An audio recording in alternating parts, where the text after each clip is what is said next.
بسم اللہ الرحمن الرحیم۔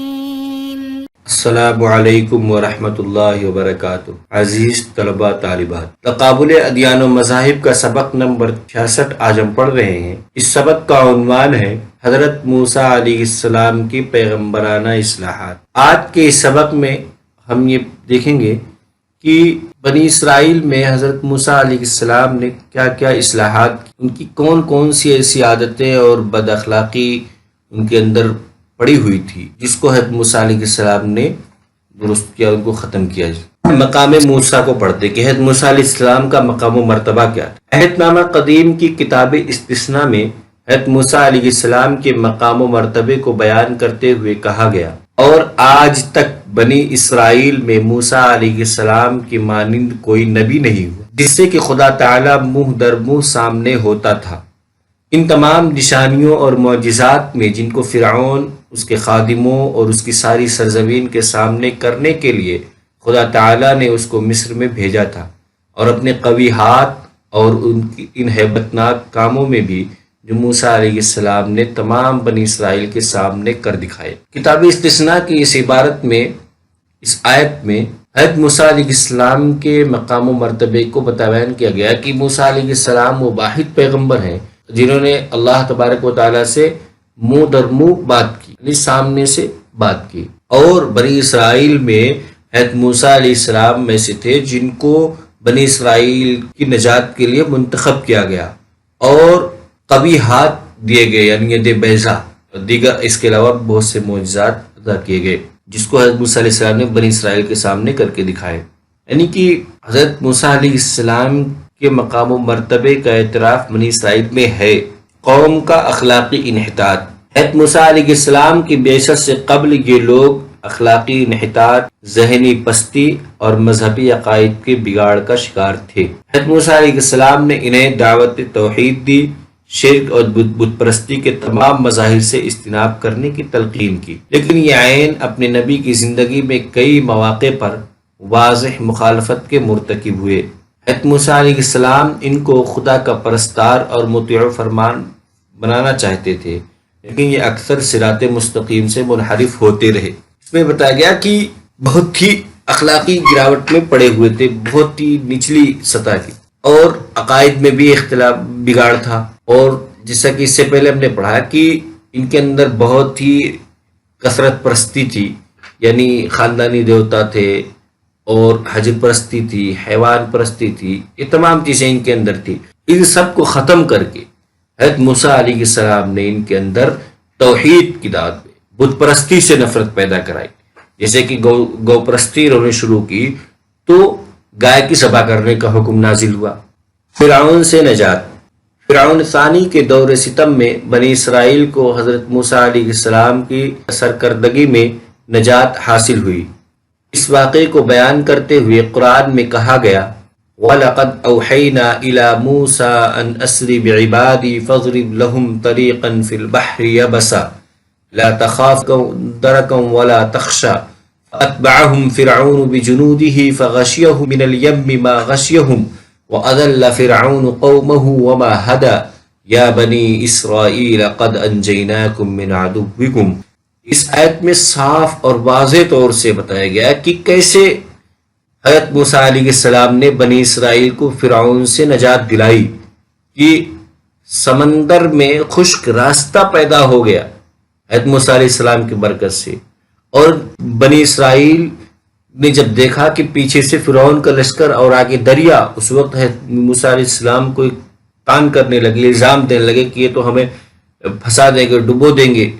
اس وقت اس کو بیان کرتے ہوئے قرآن میں کہا گیا، لا تخافوا درکا ولا تخشا، کہ کسی قسم کا خوف اور ڈر مت پیدا کرو۔ آخر میں نتیجے کے طور پہ کہا گیا، یا بنی اسرائیل قد انجیناکم من عدوکم، کہ بنی اسرائیل ہم نے تم کو تمہارے دشمنوں سے نجات دی۔ کہ بنی اسرائیل کو قبطی جو ان کے دشمن تھے ان سے خدا تعالیٰ نے نجات دی حضرت موسیٰ علیہ السلام کے واسطے۔ حضرت موسیٰ علیہ السلام کی سرکردگی میں بنی اسرائیل کو یہ نجات حاصل ہوئی۔ غلامی اور محسوسات خدا کی تلاش۔ اس غلامی سے نجات کے باوجود ان کے اذہان بتکدے سے فرعون مصر کے غلامی کے اثرات نہ مٹ سکے۔ وہ کسی محسوس خدا کے آگے پیشانی جھکانے اور اس کے آستانے پر سجدہ ریز ہونے پر بےتاب نظر آتے تھے۔ یعنی غلامی کی نجات ملنے کے بعد بھی غلامی کے اثرات ان کے اندر سے ختم نہیں ہوتے، کیونکہ فرعون کے دربار میں سجدہ ریز ہونا ان کی عادت بن چکی تھی، اور اسی کو خدا و خدائی کا دعویٰ بھی کرتا تھا۔ تو یہ ایک محسوس خدا کی تلاش میں رہتے تھے کہ جس کو ہم چھو سکیں، آنکھوں سے دیکھ سکیں، اور جو ہمارے سامنے ہماری بھلائی کے کام کر سکے، یہ اس خدا کی تلاش میں تھی۔ یہی وجہ ہے کہ موقع ملتے ہی جیسے حضرت موسیٰ علیہ السلام 40 دن کے لیے کوہ طور پہ گئے، فوراً انہوں نے گائے پرستی شروع کر دی۔ اسی غلامی ذہن اور محسوس خدا کی تلاش کی وجہ سے ان کے اندر جو بری صفت جو تھی کہ محسوس خدا کو دیکھ کی تلاش میں لگے رہتے تھے، اس لیے انہوں نے گائے کی پرستی شروع کر دی تھی، بچڑے کی پوجا، یعنی گائے کی جو پوجا تھی۔ جب حضرت موسیٰ علیہ السلام اللہ تعالیٰ کے حکم کے مطابق کوہ طور پر گئے، جہاں 40 شب و روز تک آپ کا قیام رہا، اس دوران بنی اسرائیل نے اپنے نبی کی عدم موجودگی میں اپنے غلامانہ ذہنیت اور محسوس خدا کی آرزو کے تکمیل پر اپنی کجروی کا یہ مظاہرہ کیا کہ موسیٰ علیہ السلام کی عدم موجودگی میں سامری کی شیطانی حرکت کے بہکاوے میں آگے اور بچھڑے کی پرستی شروع کر دی۔ قرآن میں کہا گیا وَاتَّخَذَ قَوْمُ مُوسَى مِن بَعْدِهِ مِنْ حُلِيِّهِمْ عِجْلًا جَسَدًا لَهُ خُوَارٌ أَلَمْ يَرَوْا أَنَّهُ لَا يُكَلِّمُهُمْ وَلَا يَهْدِيهِمْ سَبِيلًا اتَّخَذُوهُ وَكَانُوا ظَالِمِينَ۔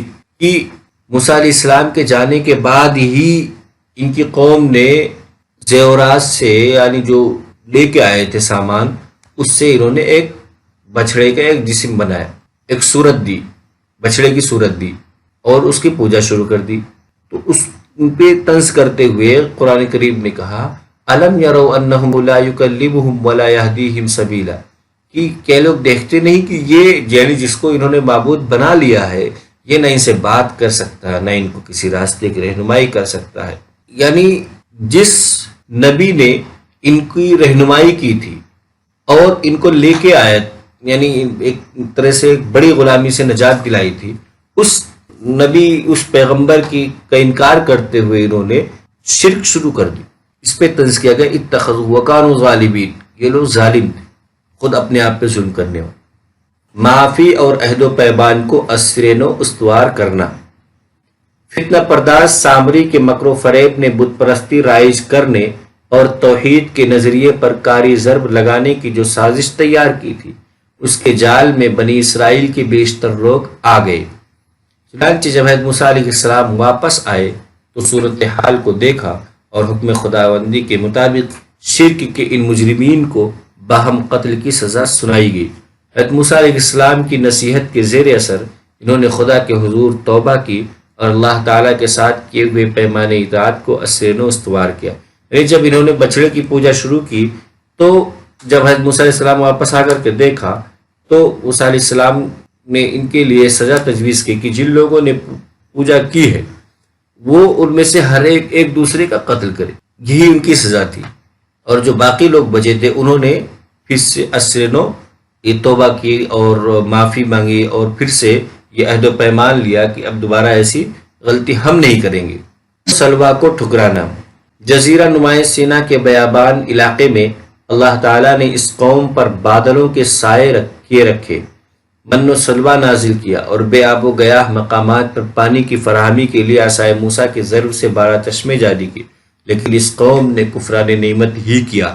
بنی اسرائیل کو دنیاوی غذائیں اور یہاں کی آسائشیں اس قدر مرغوب تھیں کہ انہوں نے خدا کی طرف سے عطا کردہ نعمتوں پر شکر ادا کرنے کے بجائے دنیاوی غذاؤں کا مطالبہ کرنا شروع کر دیا۔ یعنی جب ان پہ من و سلوا نازل ہوتا تھا تو ان کو یہ ناگوار گزرا، یہ دنیاوی کھانا چاہتے تھے۔ انہوں نے موسیٰ علیہ السلام سے دعا کی کہ اللہ خدا سے دعا کیجیے کہ انہوں نے حضرت موسیٰ علیہ السلام سے درخواست کی کہ وہ اللہ سے دعا کریں کہ ان کے لیے دنیاوی چیزیں، دال، نمک، یہ چیزیں جو ہیں یہ ان کے لیے پیدا فرمائے، یہ مہیا کرے تاکہ یہ دنیاوی غذائیں کھائیں۔ ان کا من و سلوا سے من بھر چکا تھا اور اس نعمت کو تسلیم نہیں کیا اور نعمت کا شکریہ ادا کرنے کے بجائے اس سے دور بھاگنے لگے۔ گائے کو ذبح کرنا۔ بنی اسرائیل میں ایک مالدار آدمی کا قتل ہو گیا، اس کے قاتل کے بارے میں معلوم نہ ہو سکا۔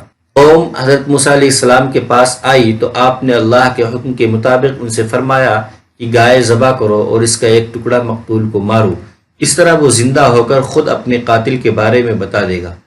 گائے کو ذبح کرنا ان کی توحید پرستی کا امتحان تھا۔ یہ گاؤ پرستی یا اس کی عظمت و تقدیس کے کسی بھی درجے میں شریک نہ ہونے کے اظہار کے لیے ایک کڑی آزمائش تھی۔ انہوں نے بہت تعویلات کی، بہانے تراشے، وضاحتیں طلب کی اور آخر میں بے دلی کے ساتھ حکم خداوندی کی تکمیل کی اور بنی اسرائیل کی نافرمانی۔ حضرت موسیٰ علیہ السلام نے انہیں ارض مقدس میں داخل ہونے کا حکم دیا تو یہ کہنے لگے، وہاں تو بڑی طاقتور قوم آباد ہے، اے موسیٰ تو اور تیرا خدا جا کر لڑے، ہم یہاں بیٹھے ہیں۔ اس کے نتیجے میں اللہ تعالیٰ نے 40 سال تک یہ سرزمین ان پر حرام ٹھہرا دی اور یہ بھٹکتے پھرے۔ اس نافرمانی کی سزا ان کو بھگتنی پڑی۔